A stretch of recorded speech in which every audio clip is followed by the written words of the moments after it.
Hey guys, welcome back to my channel. आप सुन रहे थे मेरे साथ हाँ ये मोहब्बत है। हाँ ये मोहब्बत है भाग 34। अक्षत एक बार फिर विकी के सामने था और उसके दूसरा सवाल किया। विकी सिंघानिया, छवि दीक्षित ने आपको पूरे स्टाफ के सामने थप्पड़ मारा था, क्यों?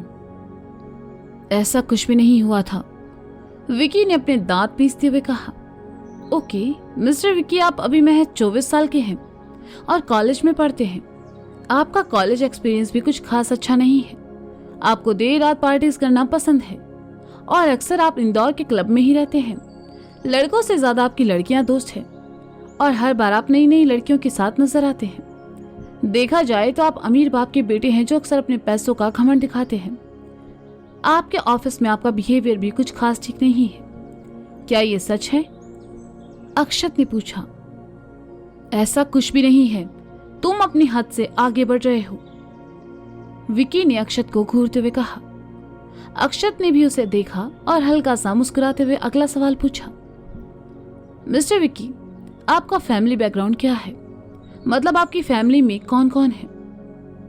मेरे डैड और मैं, हमारे घर में कुछ नौकर भी हैं, विकी ने कहा। और आपकी माँ, वो कहाँ है? अक्षत ने पूछा।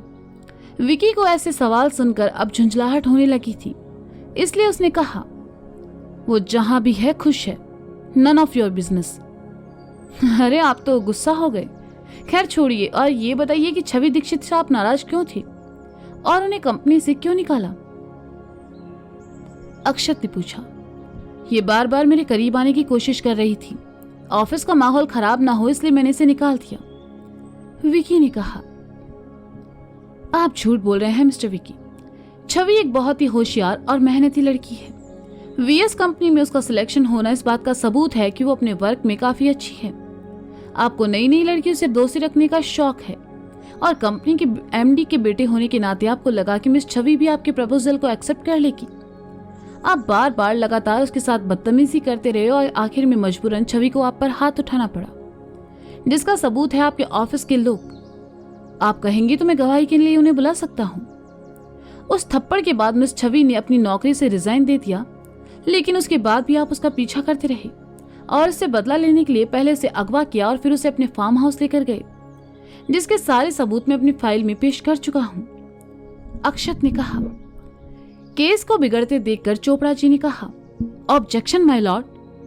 Objection over ruled. जज साहब ने कहा तो अक्षत को अपनी पूरी बात करने का मौका मिल गया।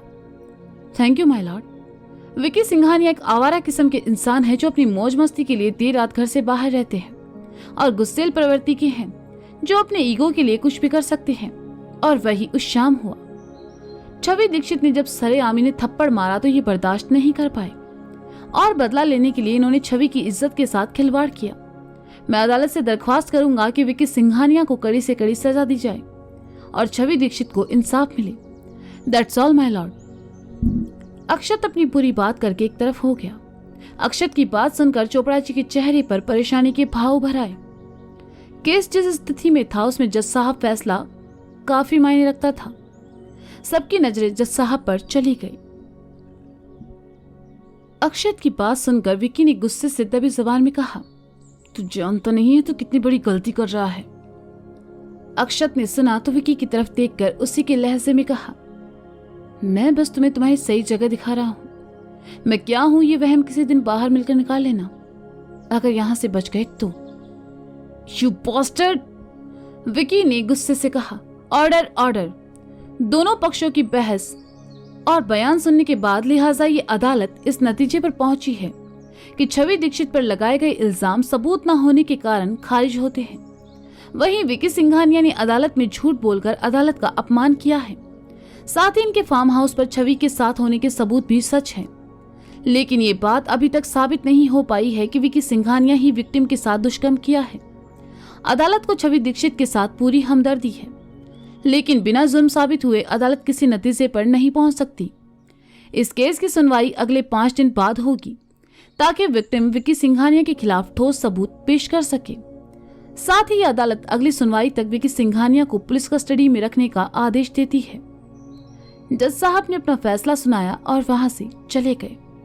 विकी सिंघानिया के साथ चोपड़ा जी और चिंगानिया जी के चेहरे उतर गए। उन्होंने सोचा नहीं था ऐसा कुछ होगा। छवि ने सुना तो अपनी माँ का हाथ कसकर पकड़ लिया। उसकी आंखों में आंसू थे। उसे अभी इंसाफ नहीं मिला था, लेकिन इंसाफ की ओर उसका ये पहला कदम था। अक्षत छवि के पास आया और कहा, बस हिम्मत रखना, तुम्हारे गुनहगारों को सजा जरूर मिलेगी। थैंक यू सर, छवि ने कहा तो अक्षत वहां से चला गया। इंस्पेक्टर कदम ने विकी को हथकड़ी पहनाई और जाने लगी। जैसे ही विकी चोपड़ा जी और अपने पापा के सामने से गुजरा, चोपड़ा जी ने अफसोस में अपना सर हिलाया। पापा, मैंने कुछ नहीं किया है, मुझे बचा लीजिए। विकी सिंघानिया जी के सामने गिड़गिड़ाया। मैं तुम्हें कुछ नहीं होने दूंगा, सिंघानिया जी ने कहा। कदम विकी को लेकर वहां से चला गया।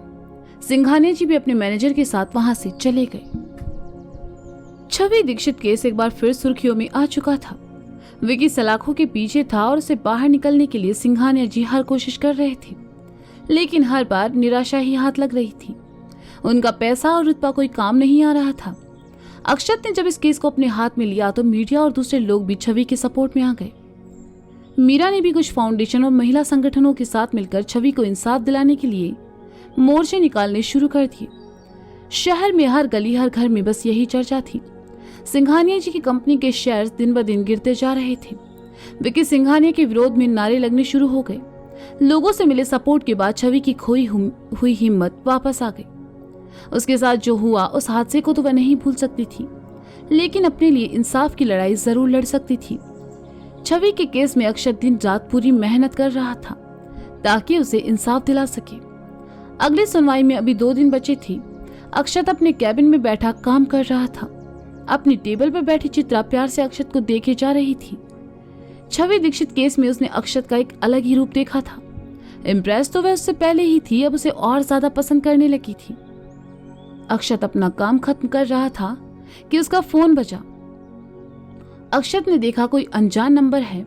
उसने फोन उठाया और कहा, हेलो हेलो मिस्टर व्यास, मैं सिंघानिया जी का मैनेजर बोल रहा हूँ। सिंघानिया जी आपसे मिलना चाहते हैं। दूसरी तरफ से मैनेजर की आवाज आई, जिसे सुनकर अक्षत की भवें तन गई और उसने कहा, आप शायद भूल रहे हैं कि मैं सिंघानिया जी के बेटे के खिलाफ ही केस लड़ रहा हूँ। हाँ, मैं जानता हूँ, इसीलिए तो वो आपसे मिलना चाहते हैं। आज शाम 6 बजे सनशाइन होटल, मैनेजर ने कहा। अपने मालिक से कहना मैं उनका नौकर नहीं हूं, कहकर अक्षत ने फोन काट दिया और साइड में रख दिया। चित्रा ने सुना तो समझ गई कि अक्षत का मूड ऑफ है। वह चुपचाप उठी और अक्षत के लिए चाय ले आई। चित्रा ने जैसे ही चाय का कप अक्षत के सामने रखा, अक्षत ने कहा, मैंने कहा तुमसे चाय के लिए। नहीं, बस मैं वो, चित्रा ने कहना चाहा, लेकिन अक्षत ने उसकी बात काट दी। मिस चित्रा, क्या आप मेरे साथ सिर्फ जूनियर और प्रैक्टिकल लॉयर के तौर पर पेश नहीं आ सकती? ये चीजें मैं अपने लिए खुद कर सकता हूँ, so please. Chhavi Dixit case की जो फाइल है उसे स्टडी करके अपनी कॉपीज मुझे दो, अक्षत ने कठोरता से कहा। यस सर, चित्रा ने कहा और अपने टेबल की तरफ चली गई। अक्षत अपने काम में इतना उलझा हुआ था कि उसे टेबल पर रखी चाय का ध्यान नहीं रहा और वह ठंडी हो गई। अक्षत ने घड़ी में टाइम देखा, उसे बाहर किसी से मिलना था, इसलिए उसने अपना बैग उठाया और चित्रा से कहा, सचिन से कहना मैं घर जा रहा हूं और तुम भी वक्त से निकल जाना। ओके सर, चित्रा ने छवि केस की फाइल अक्षत को देते हुए कहा। ऐसा करते हुए सहसा ही चित्रा की उंगलियां अक्षत की उंगलियों को छू गई और एक सिहरन से चित्रा को महसूस हुई, लेकिन अक्षत ने ध्यान नहीं दिया और वहां से चला गया। अक्षत को जाते देखकर चित्रा ने मन ही मन खुद से कहा, क्या तुम्हारा दिल इतना सख्त है अक्षत? मैं इस पत्थर दिल के मोम होने का इंतजार करूंगी। चित्रा के चेहरे पर उदासी के भाव आ गए और मन भारी होने लगा। अक्षत घर आया। जैसे ही वह अंदर दाखिल हुआ, हॉल में बैठे सिंघानिया जी और उनके मैनेजर को देखकर अक्षत के कदम ठिठके।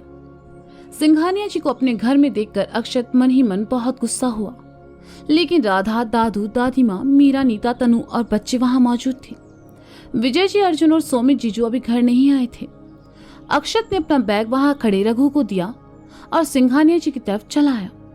अक्षत को देखकर सिंघानिया जी उठे और उसकी तरफ पलटकर उसके कंधे पर हाथ रखते हुए कहा, मेरे बुलाने से तुम नहीं आए तो देखो मैं तुमसे मिलने चला आया। अक्षत ने धीरे से सिंघानिया जी के हाथ को नीचे किया और कहा, बाहर चलकर बात करें? हाँ बिल्कुल, चाय के लिए शुक्रिया। सिंघानिया जी ने पलटकर राधा से कहा तो राधा हल्का सा मुस्कुरा थी। अक्षत सिंघानिया जी और उनके मैनेजर के साथ बाहर लॉन में आया और गुस्से से लेकिन धीमी आवाज में कहा, मेरे घर आने की आप लोगों की हिम्मत कैसे हुई? मिस्टर व्यास, ये गुस्सा लड़ाई झगड़ा कोर्ट में अच्छा लगता है, कोर्ट के बाहर तो हम सब एक ही हैं। मैनेजर, सिंघानिया जी ने कहा तो उनके मैनेजर ने अपने कोट से एक लिफाफा निकालकर अक्षत की तरफ बढ़ा दिया। ये क्या है? अक्षत की भवें तन गई। मिस्टर व्यास, मेरी तरफ से एक छोटा सा गिफ्ट है, पूरे 2 करोड़। ऐसे गिफ्ट आते रहेंगे, बस इस केस से हट जाइए। सिंघानिया जी ने जैसे ही कहा अक्षत ने उनकी तरफ देखा, उनके मैनेजर के हाथ से लिफाफा लिया। मैनेजर मुस्कुरा उठा लेकिन अगले ही पल उसके चेहरे के भाव बदल गए। अक्षत ने उस लिफाफे के टुकड़े टुकड़े किए और मैनेजर के मुंह पर फेंकते हुए कहा, आपने क्या मुझे मणिशंकर समझा है? जो वकील तो सरकार का है लेकिन काम आपके लिए करता है। अक्षत की बात सुनते ही सिंघानिया जी का चेहरा उतर गया और मुस्कुराहट गायब हो गई। अक्षत उन्हें घूरते हुए आगे कहने लगा, मणिशंकर का एक्सीडेंट करवाकर आपको लगा कि आप ये केस जीत जाएंगे और विकी सिंघानिया जेल से बाहर होगा। आप कितने घटिया और पहुंचे हुए हो ये समझने में मुझे ज्यादा वक्त नहीं लगा। गलती करने पर अपने बेटे को सुधारने के बजाय उसे बढ़ावा देने वाले आप हैं। वो शराब पीकर कानून तोड़े तो उस कानून को रिश्वत देकर खरीदने वाले आप हैं। वो लड़कियों से बदतमीजी करे, उनका फायदा उठाए तो इज्जत के नाम पर उन लड़कियों का मुंह बंद करने वाले भी आप हैं। और जब कोई आपके खिलाफ आवाज उठाए तो पैसे के दम पर उसका मुंह बंद करने वाले भी आप हैं। लेकिन मैं बिकाऊ नहीं हूं। इस बार अक्षत की आवाज थोड़ी तेज हो गई। बाहर क्या हो रहा है अंदर ही किसी को पता नहीं था। वे सब अपने कामों में लगे हुए थे। सिंघानिया जी ने अक्षत की आंखों में गुस्सा और बातों में सच्चाई देखी तो खामोश हो गए। अक्षत उनके करीब आया और उनकी आंखों में देखते हुए कहने लगा, वो लड़की जिसे तुम्हारे बेटे ने वो दर्द दिया जिसे वो जिंदगी भर नहीं भूल पाएगी, आप चाहते हैं मैं उसका भरोसा तोड़ दूं? वो माँ जिसने अपनी बेटी के साथ बुरा सलूक होते देखा, आप चाहते हैं मैं उस माँ का भरोसा तोड़ दूं? आपके बेटे ने उस लड़की का रेप किया है, उसे सजा दिलाना मेरा काम है और उसे सजा मिलकर रहेगी। विकी से अनजाने में गलती हो गई, मैं उसके लिए माफी मांगता हूँ। मैं उस लड़की छवि से भी माफी मांगने को तैयार हूँ। विकी मेरा इकलौता बेटा है, प्लीज उसे माफ कर दो। तुम ही हो जो उसे बचा सकते हो। तुम जितना कहोगे मैं उतना पैसा देने के लिए तैयार हूँ, बस मेरे बेटे को बचा लो। अक्षत ने सुना तो नफरत भरे स्वर में कहने लगा, पैसा? क्या आपका पैसा ये उस लड़की की इज्जत वापस ला सकता है? क्या आपका ये पैसा उस लड़की की आत्मा पर लगे जख्मों को भर सकता है? क्या ये आपका पैसा उस माँ के आंसुओं की कीमत चुका सकता है जिसकी बेटी की जिंदगी खराब कर दी तुम सबने? क्या कर सकता है आपका ये पैसा? हाँ, आपके पैसे ने आपके बेटे को अच्छी जिंदगी दी लेकिन उसे संस्कार नहीं दे पाए। आपके पैसे ने उसे किताबें दी लेकिन सही गलत में फर्क करना नहीं सिखा पाए। आपके पैसे ने उसे ऐशो आराम की जिंदगी दी लेकिन किसी दूसरे का दर्द और तकलीफ महसूस करना नहीं सिखा पाए। क्या है ये आपका पैसा? हाँ, कुछ भी नहीं। इससे पहले कि मैं कुछ और कहूं, निकल जाइए यहां से। अक्षत की बात सुनकर सिंघानिया जी खामोश हो गए। कहीं ना कहीं उसकी बातें सच थी। मिस्टर व्यास, मैनेजर ने जैसे ही कहना चाहा, अक्षत गुस्से में उसकी तरफ पलटा और दांत पीसते हुए कहा, मैंने कहा जाओ यहां से। अक्षत का गुस्सा देखकर मैनेजर पीछे हट गया। घबराहट उसके चेहरे पर साफ दिखाई पड़ रही थी। सिंघानिया जी वहां से चले गई। दरवाजे पर खड़ी मीरा ने देखा तो अक्षत के पास चली आई। गुस्से में अक्षत को संभालना अक्सर थोड़ा मुश्किल हो जाता था। अक्षत को बहुत गुस्सा आ रहा था। उसने शर्ट के ऊपर के 2 बटन खोल लिए, स्लीव्स के बटन खोलकर उन्हें ऊपर चढ़ा लिया। उसने लॉन की जमीन पर 1-2 बार पैर मारे और खुद से ही कहा, हाँ, मुझे पता था ये ऐसी घटिया हरकत जरूर करेगा। मुझे खरीदने की बात करता है, इसकी औकात क्या है? हाँ, वो अपने पैसे का घमंड दिखा रहा है मुझे। वो मुझे जानता नहीं है। वो अपने पैसे से सब खरीद सकता है लेकिन अक्षत व्यास का जमीन नहीं। अक्षत जी, मीरा ने धीरे से कहा। अक्षत उसकी तरफ पीट किए खड़ा था। उसने अपने बालों में से दोनों हाथ निकाले और धीरे से कहा, मीरा, अंदर जाओ। अक्षत जी, लेकिन आप, मीरा ने जैसे ही कहना चाहा, अक्षत गुस्से में पलटा और थोड़ा चिल्लाकर कहा, मैंने कहा अंदर जाओ। अक्षत को गुस्से में देखकर मीरा सहम गई। उसकी आंखों में डर के साथ साथ नमी तैर गई। वह तुरंत वहां से चली गई। अक्षत लॉन में रखे झूले पर आ बैठा। उसका सर भारी हो रहा था और धड़कनें सामान्य से तेज थी। अक्षत के चेहरे पर कठोर भाव थे और वह झूले पर बैठा वह सिंघानिया जी के बारे में सोच रहा था कि आज से पहले किसी की इतनी हिम्मत नहीं हुई कि वह ऐसे घर आ जाए। अक्षत को अपना परिवार बहुत प्यारा था और वह हमेशा अपनी फैमिली को ऐसे लोगों से दूर रखता था। अक्षत के चिल्लाने से मीरा खामोशी से अंदर चली आई। उसे अक्षत के चिल्लाने का इतना दुख नहीं था, बस वह उसे तकलीफ में देखकर परेशान थी। परेशानी से घिरी मीरा पूजा घर में पूजा करते हुए अक्षत के बारे में सोच रही थी। उसे ध्यान नहीं रहा और दीपक का घी नीचे गिरने लगा। राधा ने देखा तो मीरा के हाथ से पूजा की थाली लेते हुए कहा, मीरा बेटा, ध्यान कहाँ है तुम्हारा? देखो, दीपक का सारा घी तुम्हारे दुपट्टे पर गिर गया। माफ करना माँ, वो हमें ध्यान नहीं रहा। मीरा ने कहा, कोई बात नहीं, पूजा मैं कर देती हूँ। तुम जाकर ये दुपट्टे को मशीन में डाल दो, वरना ये दाग रह जाएगा। राधा ने कहा तो मीरा वहां से चली गई। राधा पूजा करने लगी। पूजा करते हुए राधा की नजर मीरा पर चली गई, जिसके चेहरे पर परेशानी की भाव थी। राधा का ध्यान तब टूटा जब अमायरा ने आकर कहा, दादी माँ, प्रसाद दो। छोटी मीरा, प्रसाद सुबह की पूजा में मिलता है, शाम में नहीं। राधा ने कहा तो अमायरा ने अपना निचला होठ निकाला। राधा फिर पूजा करने लगी। अमायरा वहीं मंदिर की सीढ़ी पर आ बैठी।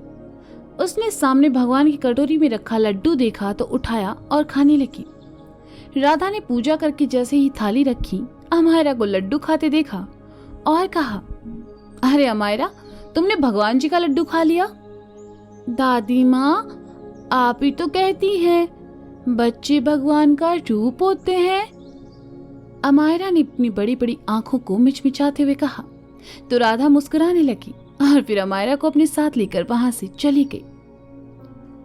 अंधेरा हो चुका था। अक्षत अभी भी लॉन में बैठा था। उसका गुस्सा अब कम होने लगा था, लेकिन कुछ देर वह अकेले ही रहना चाहता था, इसलिए अंदर न जाकर बाहर ही बैठा रहा। विजय जी, अर्जुन और सोमी जीजू घर चले आए। अर्जुन और विजय जी तो सीधा अंदर चले गए, लेकिन सोमी जीजू की नजर झूले पर बैठे अक्षत पर चली गई।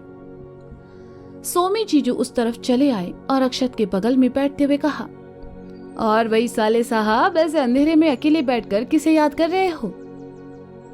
अक्षत ने सुना तो कोई जवाब नहीं दिया, बस खामोश रहा। सोमी जीजू ने देखा अक्षत खामोश है तो कहा, क्या हुआ आशु, तो इतना चुप क्यों है? सब ठीक है ना? मुझे बहुत बुरा लग रहा है। अक्षत ने अपनी चुप्पी तोड़ते हुए कहा, बुरा लग रहा है?